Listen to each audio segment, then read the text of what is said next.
എനിക്ക് ഈ തെറിയേക്കണം ഇഷ്ടമല്ല. ഞാൻ പ്രൊഡക്ഷൻ വർക്ക് ചെയ്യുന്നത് അവർ ഒന്നാമത് എൻ്റെ സ്ഥലമാണ് AVM മൊത്തം. നമ്മുടെ ആൾക്കാരാണ്. ഞാൻ AVMൻ്റെ സ്റ്റാഫാണ്. മൊത്തം എൻ്റെ ആൾക്കാർ എൻ്റെ ബാക്കിലുണ്ട്. നമുക്ക് ധൈര്യമാണ്. പിന്നെ എന്ത് കംപ്ലീറ്റ്. അത് കഴിഞ്ഞ് ഞാനും ജോഷിയായിട്ട് ഭക്ഷണം കഴിക്കാൻ പോയി. ജോഷി നീ വാടാന്ന് പറഞ്ഞു. ഞാൻ ജോഷിയുടെ പോയി. ജോഷി കറിയായിരുന്നു. അത് പേഴ്സണലാണ്. അത് ഇതുമായിട്ടൊരു ബന്ധമില്ല. അത് ശരിക്കും ഞാനൊരു ചെറുപ്പം, ഞാൻ വളരെ ചെറുപ്പമായിട്ടുള്ളൊരു കാലം എന്നെ സംബന്ധിച്ചോളം ഇങ്ങനെ ഈ തെറിയൊന്നും വിളിച്ച് ഞാൻ അങ്ങനെ ഒന്നും ഇൻഡസ്ട്രിയിൽ വന്നതല്ല. അപ്പോൾ ഇത് എനിക്ക് ഭയങ്കര വിഷമായി. അപ്പോൾ അത് ജോഷിക്കും അറിയാം. ജോഷിയുടെ കൂടെ പടം ഞാൻ ചെയ്തിട്ടുണ്ട്. ജോഷിയുടെ പടമാണത്. പിന്നെന്താ, ജോഷിക്ക് അറിയാം. ജോഷി അങ്ങനെ വളരെ അഭിനയിച്ച നടിമാരിൽ പ്രണയം തോന്നിയ നടി അല്ല, ദേഷ്യം വന്നിരിക്കുന്നത് പ്രണയമൊന്നുമില്ല. ദേഷ്യം വന്നിരിക്കുന്നത് സിൽക്കുമായിട്ട്. അതെന്ത് സിൽക്കുമായിട്ട് ദേഷ്യം? ദേഷ്യമല്ല, പെട്ടെന്ന് നമ്മളൊന്ന് ഒത്തിരി ദേഷ്യപ്പെടേണ്ടി വന്നു. കാരണം അത് ബേസിക്കലി വാഴികൈ സിനിമ ഒരു വലിയ വിഷയമാണ്. എന്നെ കൺട്രോൾ ഇട്ട് പോയൊരു സാധനം. അത് ഞാൻ ഒന്നാമത് നമുക്ക് ഭയങ്കര സങ്കടമാണ്. ഈ പുള്ളിക്കാരത്തെ റിഹേഴ്സൽ ചെയ്യില്ല. നമ്മളിപ്പോൾ ഡാൻസ് മാസ്റ്റർ കമ്പോസ് ചെയ്യും. അപ്പം നമ്മളത് പഠിച്ചെടുത്ത് അവിടെ നിന്ന് റിഹേഴ്സൽ ചെയ്യും. അപ്പോൾ പുള്ളിക്കാരത്തെ അവിടെ നിന്ന് അന്ന് അത് പറ്റാത്ത മൂമെൻ്റ് ആണെങ്കിൽ പറയണ്ടേ. തിരിച്ചു വന്നിട്ട് മാസ്റ്റർ ഇത് മാറ്റിയെടുക്കുന്നത്. അപ്പോൾ ഞാൻ പറഞ്ഞു എന്നാൽ പിന്നെ നീ അത് നേരത്തെ ഇത് റിഹേഴ്സൽ ചെയ്യുമ്പോൾ അങ്ങ് പറഞ്ഞാൽ പോരെ. നമ്മൾ അടുത്ത മൂമെൻറ്റ് നീ വന്ന് നോക്കിയിട്ട് നിനക്ക് പറ്റുന്ന മൂമെൻറ്റ് പറഞ്ഞാൽ അത് ഓക്കെ അല്ലേ തുടങ്ങി. ഒരു ഫുൾ ഡേ കഴിഞ്ഞു. അപ്പം ഞാൻ ചിത്ര ലക്ഷ്മണനാണ്, രാമുവാണ്. ഞാൻ പറഞ്ഞു ഇത് ശരിയാവില്ല. അപ്പോൾ പറഞ്ഞു നീ എന്നെ വേണം പഠിക്കുക, അപ്പോൾ സോങ്ങും മുടിച്ചിട്ട് പണ്ടെന്ന് പറഞ്ഞു. ഞാൻ പറഞ്ഞു എന്നെ ഈ കാണിക്കണേ ചോദിച്ചാൽ പറഞ്ഞു. ഒരു പ്രാവശ്യം വന്നിട്ട് 2 പ്രാവശ്യം വന്ന് 3 പ്രാവശ്യം വന്ന് ഫുൾ പരിപാടി പുള്ളി അതൊരു തന്നെ നമ്മളായിട്ട് റാഗ് ചെയ്ത പോലെയാണ് എനിക്ക് തോന്നണേ. അത് എന്നെ അങ്ങ് വിട്ടിട്ട് ഞാൻ പോയി ആത്മാർത്ഥമായിട്ട് ഡാൻസ് അല്ലേ, ഞാൻ പോയി റിഹേഴ്സൽ എടുക്കുക. എനിക്കതൊന്നും ഓട്ടമൊന്നുമില്ല, ഞാനത് ചെയ്യും.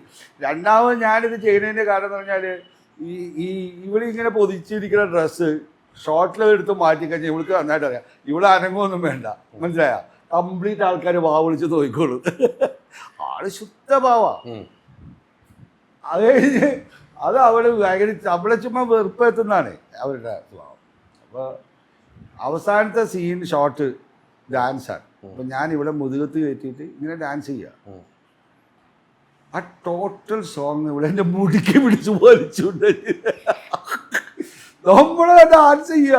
ആ ശരിക്കും വന്നിട്ടുണ്ടല്ല അതിൻ്റെ ആ സമയത്ത് നമുക്ക് വേദന എടുത്ത് ഭയങ്കര വേദന. ഞാൻ ഇറങ്ങി വന്ന് കൈ പിടിച്ചു. എന്നെയാ പണ്ടത് ചോദ്യം ഇടിയെടുത്ത് അടിച്ചത് കൈ പിടിച്ച് അങ്ങനെ തന്നെ എനിക്ക് വയലൻ്റായി. ഞാൻ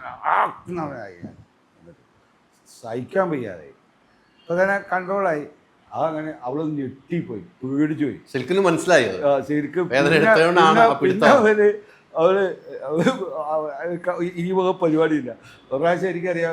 കാരണം ഞങ്ങളുടെ ഷൂട്ടിങ് പിന്നെ നടന്നുകൊണ്ടിരിക്കുമ്പോൾ വാക്മാൻ ഉണ്ടായിരുന്നേ. അപ്പം എൻ്റെ പയ്യൻ്റെ നിന്ന് വാക്മാൻ മേടിച്ച് ഇവള് വച്ചിട്ടായിരുന്നു പറഞ്ഞു. അപ്പോൾ ആരോ സാർ രവീന്ദ്ര സാർ അയ്യോ പാവാട്ടോ. ശരി, അത് ഞാൻ വേറൊന്നല്ല, എനിക്കത് ഭയങ്കരമായിട്ട് വേദന എടുത്ത്. ഒന്നാമത് ഇതിൻ്റെ ഇറിറ്റേഷൻ ശരിക്കും. നമ്മൾ അന്ന് വലിയ വിഷയമില്ല. ഇന്നൊക്കെ ആണെങ്കിൽ ഉണ്ടല്ലോ എന്ത് വിഷയമാണെന്ന് അറിയാം. അത് കറക്റ്റാ. ഇന്നാണെങ്കിൽ വലിയ അപകടത്തിൽപ്പെട്ടു പോയാനെ. 100%. രവീന്ദ്രൻ സെറ്റിൽ വിഷയം ഉണ്ടാക്കി സിൽക്ക് കൈ പിടിച്ച് തിരിച്ച് ഞാനതെന്നറിയാം. ഭയങ്കര വാർത്തയും. അന്ന് വാർത്തയൊന്നും ഇല്ലാത്ത ഭാഗ്യം. അല്ല, വാർത്തയുണ്ട്. മൊബൈലിൽ ഷൂട്ട് ചെയ്യുകയാണെങ്കിൽ ആരെങ്കിലും പുറത്തിട്ടാലും പോയല്ലോ. മൊബൈലില്ലല്ലോ. അതല്ല, അന്ന് രക്ഷപ്പെട്ടു പോയതാണ്. അതിന് വേറെ കാര്യം ഉണ്ടായിരുന്നു. കാരണം അതെന്തുകൊണ്ടോ ആരും ന്യൂസ് ആക്കിയില്ല. അത്ര വലിയ വിഷയമല്ല. പക്ഷെ ഞാൻ ഉള്ളിൽ തന്നെ തീർന്നു. അപ്പം തന്നെ തീർന്നു. അപ്പം എന്ത് വിഷയം നമ്മൾ അവിടെ വെച്ച് സെറ്റ് ചെയ്യാന്നുള്ള ഇപ്പോഴത്തെ കാലഘട്ടത്തിൽ വേണമെങ്കിൽ ഞാൻ അതെന്തറിയാമോ, ബേസിക്കലി ഈ ഇഷ്യൂസ് ഉണ്ടല്ലോ, പല ഇഷ്യൂസും യഥാർത്ഥത്തിൽ വന്ന് പലതും ഭയങ്കര കുറേ ഊതി ഉറപ്പിക്കുന്ന പരിപാടിയുണ്ട്. കുറച്ചുണ്ട് താനും. നമ്മുടെ കയ്യിരിപ്പ് നമ്മൾ നോക്കണം. നമ്മൾ ചേട്ടൻ കോട്സ് നമ്മൾ കറക്റ്റായിരിക്കണം.